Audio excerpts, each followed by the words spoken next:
Hello, all you beautiful people. I'm going to use that word instead of motherfuckers. Oh, shit. Welcome to another edition of Breaking Badger News. Take two, actually. I'm your host, as always, your jaundice-skinned Simpsons kin. I love how that rhymes. Max Starrett.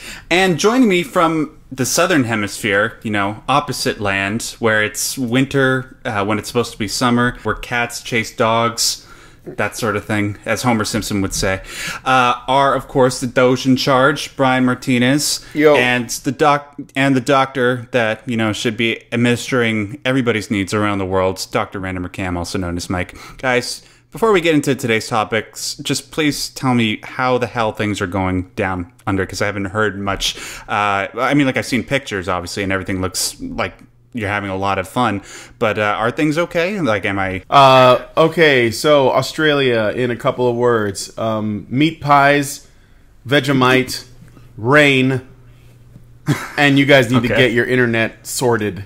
Those are my thoughts on Australia.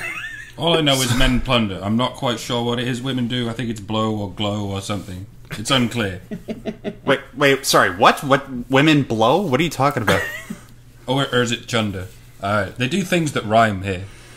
Yeah. They speak my language, and they eat Vegemite sandwiches.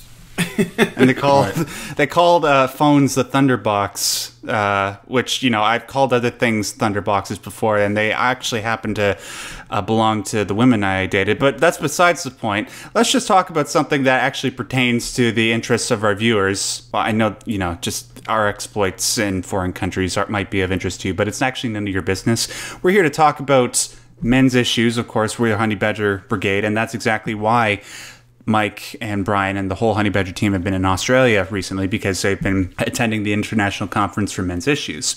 And while they've been able to meet up with a lot of really interesting people. Obviously, the one that we're going to be talking about today, if you can insinuate from the title, is a woman by the name of Cassie Jaye. Now, Cassie, she's a film director, particularly of documentaries, and she recently released a film entitled The Red Pill, which has been garnering a lot of controversy just because it focuses on men's issues. Now, a lot of people around the world in mainstream media, cultural critics have been trying to designate the film as being sexist, misogynist, trying to stifle the advancement of women's rights and opportunities. When, I saw the film, and I know Brian and Mike have seen the film, and I think we can all unanimously agree that that's not what it does. And, while you were down there, it seems like you met Cassie. Yep. And from what I can understand, she seems like a really, really calm, sweet person that really just wants to bring people together and have a discussion about these important issues. But you wouldn't get that impression by the way that she's been treated by the Australian media.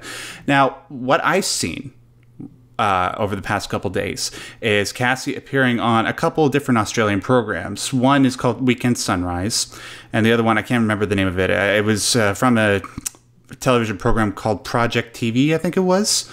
I'm not sure.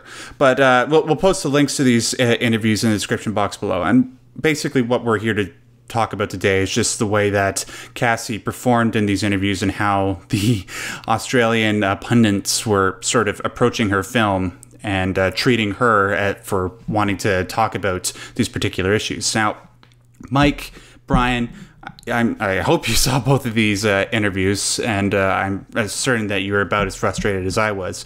But could you please, whichever you want to start, just elaborate on what you saw, what actually was said, and what your thoughts are? Well, we're very familiar with the Sunrise one, the one in which they clearly hadn't watched the film.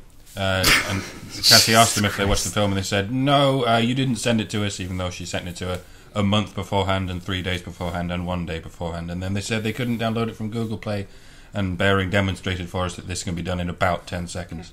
So they're not just liars, they're incompetent liars, and they don't appear to have any shame. Although they did take the video down, so they've got some degree of shame. But I don't think they're going to own up to their mistakes anytime soon.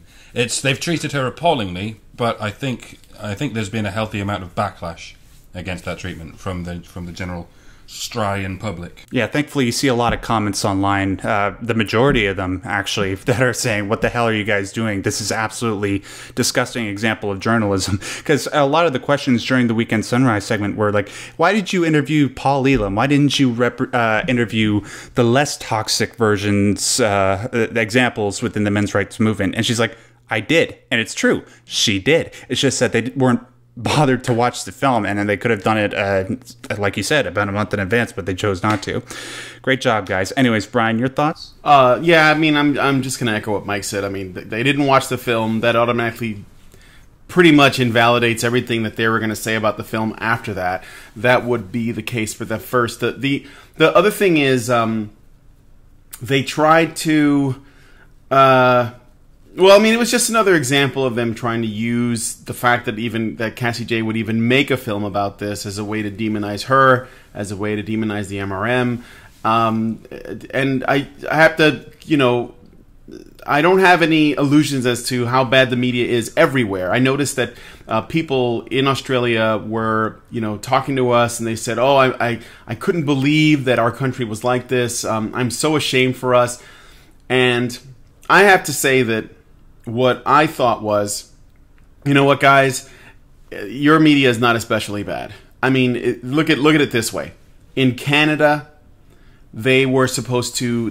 Karen Strawn flew all the way to, I think it was Toronto or something, specifically to get on the news to talk about these issues, and they wouldn't. And the red pill, and they wouldn't bring her on. And instead, even though she went through all the trouble to go there, what they did was they had the news anchor, pundit person, and a feminist just on there talking and speculating about what it was about, and basically just, spinning a bad narrative. At least in the Australian case, they actually had Cassie Jaye on there to give her side, which was a really prompt and surefire way to make yourself look stupid, especially when she says, things like, "Did you see the movie?" And they're like, "No." Or on the other media interview where they presented, I think the Australian media presented this this anecdotal story of a woman who was murdered, or a boy that was murdered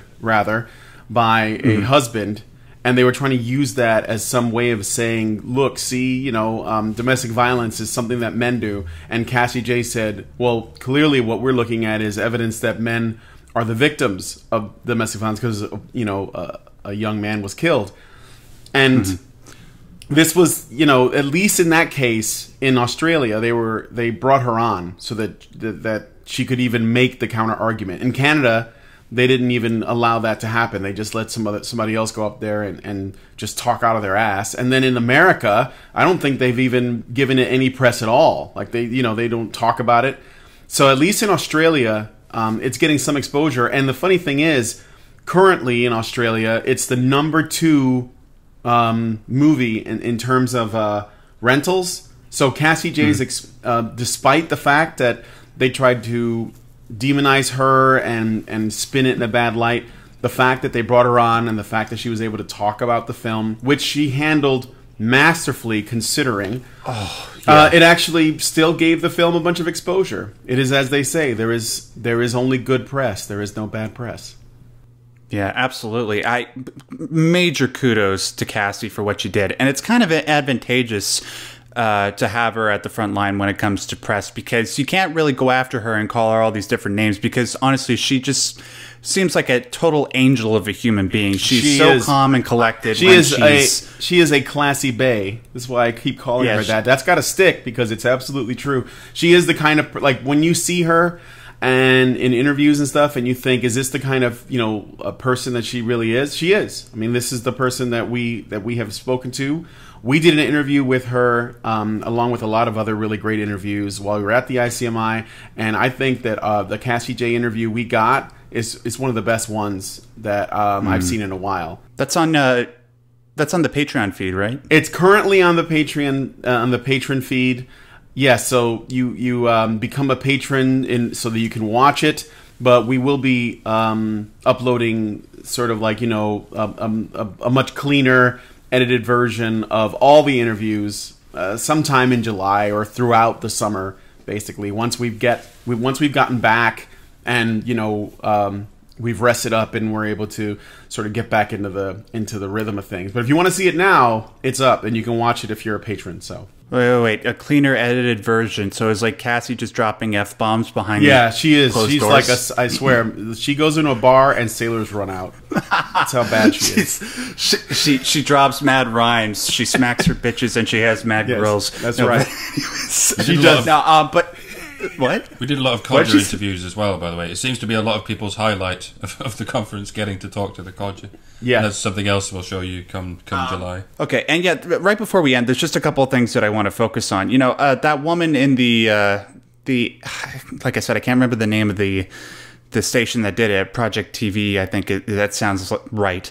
The woman's like, well, here in Australia, domestic violence is one of the top issues. It's something that we're really concerned about. Really? Then you would actually probably notice that when it comes to domestic violence, that, if I'm not mistaken, it's about 70% of the people that instigate the beginnings of domestic violence are actually women. Yeah, right. And aside from severe violence, obviously because men are stronger than women biologically, that's not sexist to say.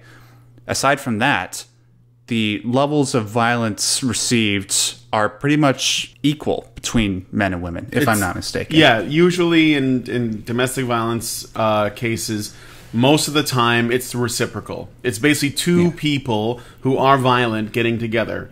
And that has to do with the those people's propensity to be attracted to violence because they have experienced it in their lifetime as children. So that's what they know. It's dysfunctional. It doesn't have a gender.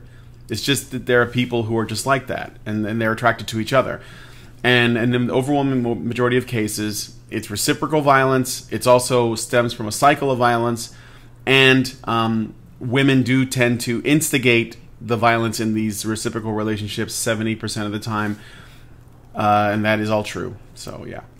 And it's not. Look, we're not trying to blame the entire gender for this fact. It's just the way things tend to shake out. It's just when it comes to these issues. I think that if you are tend to treat feminine or violence coming from one gender as less severe, and you have lower penalties, and you tend to be you treat it like it's less of a problem, then you're going to see more of it because everyone else is going to start to believe that it's less of a problem, and people generally accept that female violence is not that serious, and so more women are more prone to being more violent more often because we don't have a check on it. It's not to demonize women. That's what this is about. It's basically when you enable bad behavior, you will get more of the bad behavior. Yeah. And when it comes to any complex situation, especially one that has to deal with violence, the more information that you're able to get, the more data that you're able to collect, it's more likely that you're able to create a more comprehensive, long-lasting solution. So I really wish that when it comes to domestic violence, Australians will be able to open their eyes and realize, hey, maybe the organizations that we have in place aren't delivering all the data that we need to be able to make these complex, complete decisions. Right. Well, yeah. I mean, the thing is that the data is certainly out there. There were a lot of really knowledgeable Australian folks that were at the ICMI. The problem is that people are getting their information from academia and the mainstream media, and those people don't have the information, or they have a vested interest in giving us bad information because it suits their agenda more, so. Yeah, absolutely. So before we finish, I just wanted to ask both of you if there's anything else that you wanted to zero in on before we sign off. Well, I mean, I already talked about the interview. I want to also throw out there, because I think people would be curious. This isn't super important, but I thought it was funny. I did talk to Cassie Jaye about Lacey Green and Chris Ray Gun, and that's also in the interview. And she had some thoughts about that. So, Lacey, if you see this, you should become a patron so you can see the interview where we talk about you. Anyways, that'll do it for us, ladies and gentlemen. Thanks so much for joining us on this segment. We'll make sure to keep you up to date with all the relevant information coming out about this story in the future. Make sure to keep your ear tuned to Honey Badger Radio for more information coming out about the International Conference for Men's Issues. Obviously, Mike, Allison, Brian, and everybody else are going to be down there for the next couple of weeks, so I'll be heading up the fort. But, you can find them online. Just realize that they'll be about 10 hours behind.